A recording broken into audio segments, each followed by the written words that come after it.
Hello world, Eugene here. Now for those of you who keep up with my channel and watch my videos, you all know that I try my best to get at least 1 or 2 videos out each and every single week. And it is a pretty lengthy and strenuous process when it comes to recording, editing, formatting, publishing the videos. My entire week is already occupied. Like for instance, today, this is Monday night. I'm recording Monday night. Tuesday, Wednesday, Thursday night is all editing just to get ready for it to be published on Friday afternoon. And from Friday afternoon, it's all about brainstorming all the way up to Sunday into Monday evening for the next video. And to be honest, because of me taking on this venture, it really has deprived me of some time for some other things. In particular, really keeping up on a couple of ventures, a couple of interesting things, and a couple of overall moments and events that a bunch of other people in my life are doing right now. So before I kick off this video, I wanted to give a quick shout out and plug to any and all of my friends that have a plug that they wanted to share on my video. So I'm gonna put somewhere in this video, let's say right here, of all my friends' followings, all of their tags, all of their IDs. I'll also put the information in the description below. Please, if you have the time, like, share, follow, subscribe, do any and all things to support these channels and these individuals. These are great people. You can follow them either on YouTube, you can follow them on Instagram, you can follow them on Twitch, you can follow them on Twitter, any and all platforms. Once again, I'm gonna place them in the description below and you can follow at your leisure. So once again, that's me just giving a quick shout out and plug to all of those great people. I hope and wish that I have more time to invest on their success and all of their ventures and all of their products and all of their moments and events. So keep it up, guys. Love y'all and keep on doing great things.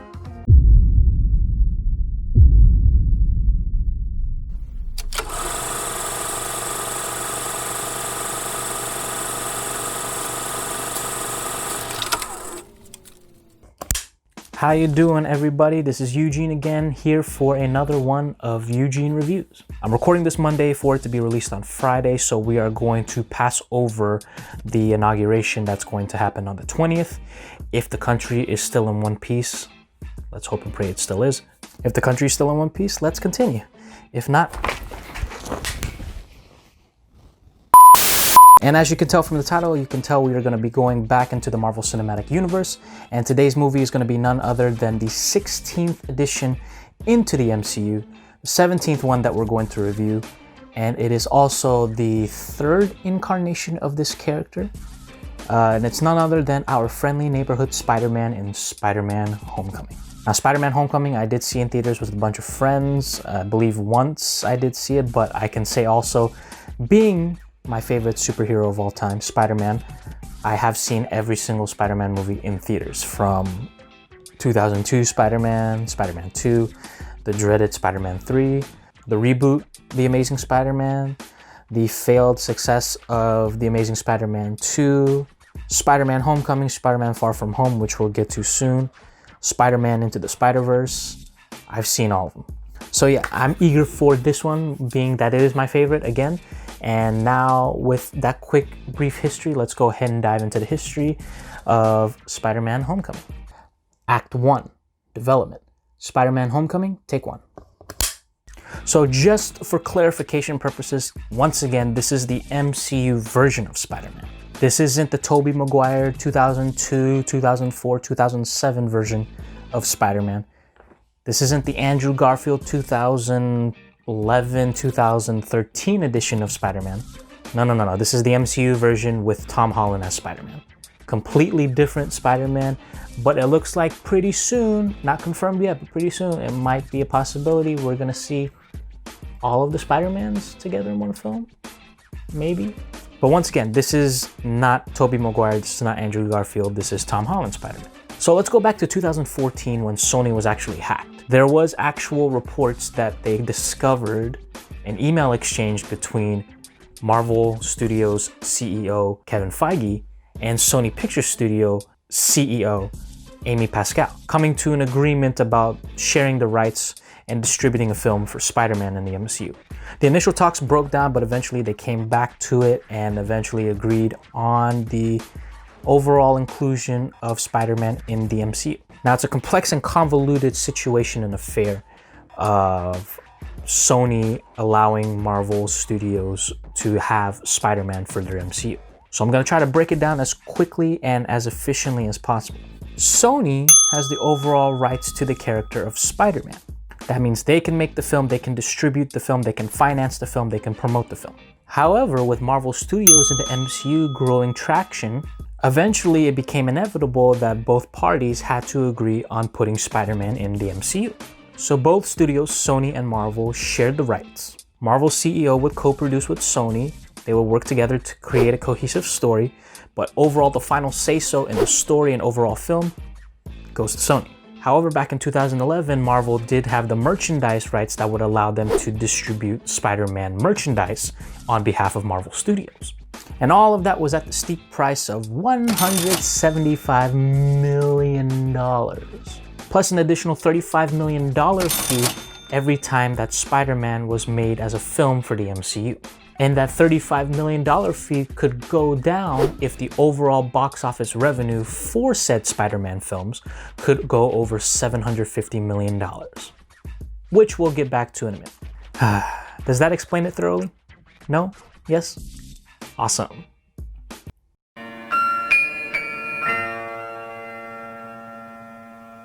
Now, as I mentioned, it's not the Tobey Maguire or Andrew Garfield edition of Spider-Man, and those two stories we are familiar with the backstory being that they are origin films for the character of Peter Parker and Spider-Man. To which Marvel responded, no, we're not going to do an origin film. The audience is familiar and they're smart enough to know what Spider-Man is, who is Peter Parker. So the story catches him up as a teenager in high school. There's no reference to Uncle Ben, there's no reference to his death, obviously what we've seen from the previous films, but there is a little bit of a quick comment on it in the film if you catch it. But overall, everything takes place after those events. You don't see him get bitten by a spider, you don't see him get used to his powers. He's already Spider-Man. And with Feige, Pascal at production, and John Watts directing at the helm, the feel of the story was going to be more so coming of age. So once again, the complex and convoluted sharing of rights for Spider-Man between Sony and Marvel Studios, not delving into the origin story, just allowing the fans to be smart enough to know who Spider-Man is and just going straight after it after he got his powers when he's already Spider-Man. And the feel of it being that he's in high school, graduating high school, getting close to graduating high school. It's a more coming of age feel from the producers and director John Watts. All right, so with that history and that development out of the way, let's go ahead and go into the brunt of it, which is the execution for Spider-Man Homecoming. Act 2, Execution. Spider-Man Homecoming, Take 1. Whereas the Tobey Maguire version of Spider-Man starts off as a very revealing and more serious kind of tone for a superhero film, and Andrew Garfield was a bit more darker, more eerie, more ghoulish kind of way of displaying Peter Parker and his backstory, Tom Holland and the MCU version of Spider-Man is straight up fun. It's got a nice little lightheartedness and almost a John Hughes-like feel to it, like Breakfast Club, 16 Candles, Pretty in Pink, Home Alone, kind of coming of age feel. Hell, there's even a little shout out to one of John Hughes' classic films, Ferris Bueller's Day Off, in one of the scenes if you catch it. Every single incarnation of Peter Parker / Spider-Man is unique in its own way. Tobey Maguire's is unique, Andrew Garfield's unique, and of course Tom Holland's unique, but this one in particular is very unique because it just feels so genuine. He has the look, he has the stature, he has kind of the innocence in his face and the overall ambiance throughout the entire film. You really feel like he's a kid in high school, and props to Tom Holland for making such a remarkable performance out of this. We already saw how much chops he had just from the small stint he had from Captain America Civil War. Spider-Man Homecoming just adds icing to the cake. This is a cool, calm, yet impactful performance. To some generations, such as myself, Tobey Maguire will be Spider-Man. To other generations, Andrew Garfield will be their Spider-Man. I think a lot of kids and a lot of even adults nowadays, they'll say that this incarnation, Tom Holland, this is their Spider-Man. And you know what they say, you can't have a great hero without a great villain, and Spider-Man Homecoming does have a great villain. Michael Keaton's Adrian Toomes, aka Vulture, was a very, very good villain. Personally, I don't think we've seen a villain this good since probably Baron Zemo from Captain America Civil War. You can argue Loki was the last great villain, but for me, Baron Zemo was the last best sophisticated villain in the MCU. But Spider-Man Homecoming, Adrian Toomes, Michael Keaton, Vulture, that was a great villain. Every great villain has that relatability factor, something that you can latch on and say to yourself, yeah, I feel that guy. I feel his pain. I know what he's going through. As a family man, Adrian Toomes, you really do feel that, you know, he's doing this for all intents and purposes for his family. It may perceive himself to be bad, but really, it's a good thing for him. He's providing for his family. He's doing good for his family. But in the eyes of Spider-Man, as well as the public, it seems bad. That's what I think makes for a great villain. Once again, Michael Keaton, as great of a hero he plays back in the day with Batman, he makes a great villain too with Vulture here in Spider-Man Homecoming. Once again, the feel of a lighthearted coming of age factoring into this film also develops for quirky humor.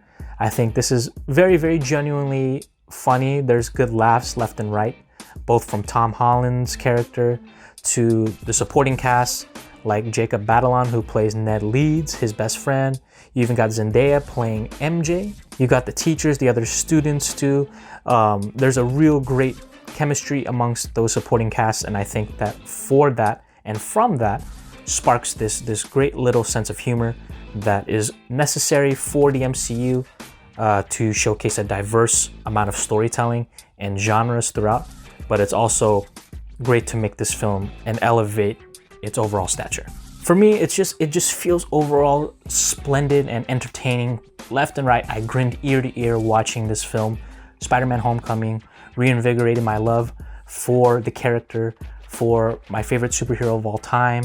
It just felt really nice to see something great from a Spider-Man film once again, because the last time we saw a solo Spider-Man film in theaters was Amazing Spider-Man 2, and it may not have left the best taste in anyone's mouths, but seeing this kind of reinvigorates my love for it and also reassures that his inclusion to the MCU would be taken care of to the best extent. All right, so once again, overall great family fun, entertaining, lighthearted feel and a coming of age feel, very John Hughes-esque. Tom Holland putting in a great performance, Michael Keaton putting in a great performance, solid chemistry amongst its supporting cast. And just the entertainment value overall just soars through the roof, especially for a Spider-Man film and for Spider-Man film goers and Spider-Man fans such as myself. With all that being said, let's go ahead and go into the reaction for Spider-Man Homecoming with the response. Act 3, response. Spider-Man Homecoming, take 1. So in case you kept up with my quirky little background on the rights for Spider-Man between Sony and Marvel, you'll know that anytime Marvel makes a Spider-Man film, they have to pay $35 million.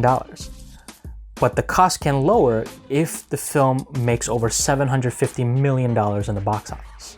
Well, Spider-Man did make the $750 and then some, raking in over $880 million worldwide.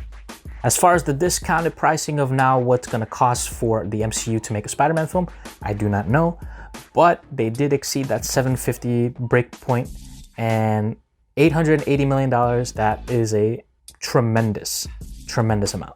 At that time, that would rank it as the second highest grossing Spider-Man film in theaters, just behind Spider-Man 3 that raked in over $890 million. But we're gonna soon find out that that record is also gonna be broken, because it's Spider-Man. Come on.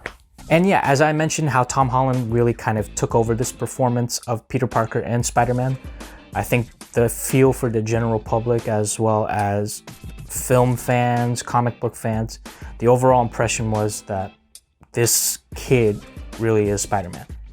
He's one of the best, if not the best portrayal of Spider-Man. And rightfully so. Once again, his performance was top-notch. The character in itself was well developed, and just a lot of the right pieces coming together at the right time. And almost in a way, it feels like Spider-Man Homecoming, even if it wasn't a part of the MCU, could stand by itself. So in a way, if you took this out of the MCU, it really wouldn't hinder or redirect its storyline and overall direction. But adding this is like, it's like adding the cherry on top of a great sundae or milkshake. If you put cherries on sundaes or milkshakes. You do, right? No, this is where you zip it. All right, the adult is talking. So once again, $880 million, the second highest Spider-Man movie at the time. Everyone loves Tom Holland. Everybody loves Tom Holland. And really kind of being an extra filling of an already filled and very satisfying MCU. With all that being said, let's go ahead and hit my verdict for Spider-Man Homecoming. Before I reach my verdict, this feels much better. Okay, I am the safety and confines of the web-slinger. Spider-Man Homecoming is thoroughly entertaining. It's fun to watch. It's got great action, great performances, a great story, great villain. I think overall everything about it is great. It's just nice to see once again Spider-Man being on the big screen by himself and a great story behind it, because 2013 left a sour taste in a bunch of people's mouths because it underperformed and wet the bed and just kept leaving doors open, wondering what if this, what if that. And now with the success of the MCU and now including Spider-Man, it makes me feel more comfortable that we can get a thoroughly great Spider-Man saga from beginning to end that won't feel like it's forced, it won't feel like it's hollow, and won't feel like that it's out of place. So with all that, as well as the performance, once again, Tom Holland really kind of takes the reins here and becomes Spider-Man, becomes Peter Parker. Michael Keaton putting on a great villain performance, putting on that great antagonist performance. The supporting cast with their charm and chemistry really through the roof. I'm gonna go ahead and give Spider-Man Homecoming an 8.55 out of 10. So with that, now with that said, once again, if you're keeping up, we are doing a ranking of the entire MCU. This is the 16th MCU film overall, but the 17th film that we've gone over here at Eugene Reviews.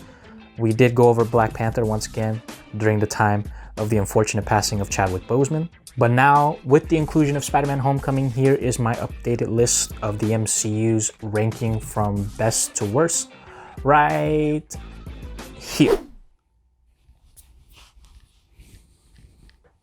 Right here. Once again, clarification, just because something's on the bottom of the list doesn't mean it's bad. It just means that the other ones above it are much, much, much, much, much better. Sorry, Thor: The Dark World. But that concludes my review and take on Spider-Man Homecoming. What did you guys think about the movie? Did you think it was as good as I thought it was? Did you think it was better or worse than the Tobey Maguire Spider-Man movies? Was it better or worse than the Andrew Garfield Spider-Man movies? Let me know in the comment section below. Let me know your thoughts. Let me know if you need any clarifications even on the Sony rights and Marvel rights little deal that they made. Any and all comments welcome. Please put them in the comment section below. Like, share, subscribe. Be sure to follow me also too on Instagram at Eugene Reviews. Also soon, either at the end of this recording or maybe even at the premiere of this video, be sure to follow me also on Twitter. Yes, I'm going to be on Twitter. I'm going to be using that new social media platform to get this out and promote this. Also going to be using it for a future video, which I'm going to indicate to y'all in a bit. So follow me on those platforms. But thank you guys once again. Thank you for tuning in for another one of these video journals here at Eugene Reviews. Once again, I hope you guys enjoyed watching these as much as I enjoy creating these. Can't wait for more videos to come. I have a lot more in store now that I have Twitter kind of to go off of. So yeah, thank y'all. Once again, much love. And once again, give a quick follow or like or subscribe for any and all of those great individuals that I shouted out earlier in this video. Thus concludes this video. Thank you guys again. Thank you for tuning in. This is Eugene signing off, and that is a wrap.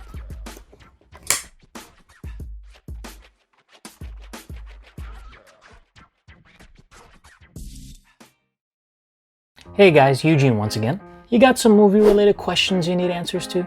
Think you can stump me with a movie trivia question? Want to get to know more about me? No, but really, do you? Well now, here's your chance. On February 5th, I'm going to be doing a special Q&A/trivia, AMA, ABC, XYZ. No, I'm just kidding. a special Q&A and trivia video on Eugene Reviews. Well, how can I submit a question, you might be asking yourself? Here's how. Simply follow me on all my social media platforms at Eugene Reviews on both Instagram and Twitter. Also subscribe to my YouTube channel if you haven't already.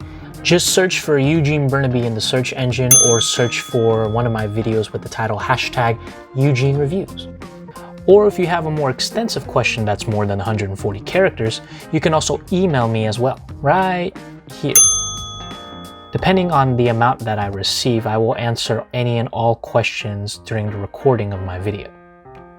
Now, once again, I do most of my recordings on Mondays, so I will take any and all questions and trivia and inquiries between January 22nd and February 1st, which means I won't be doing a video on the 29th of January to allow the opportunity for more questions to come in.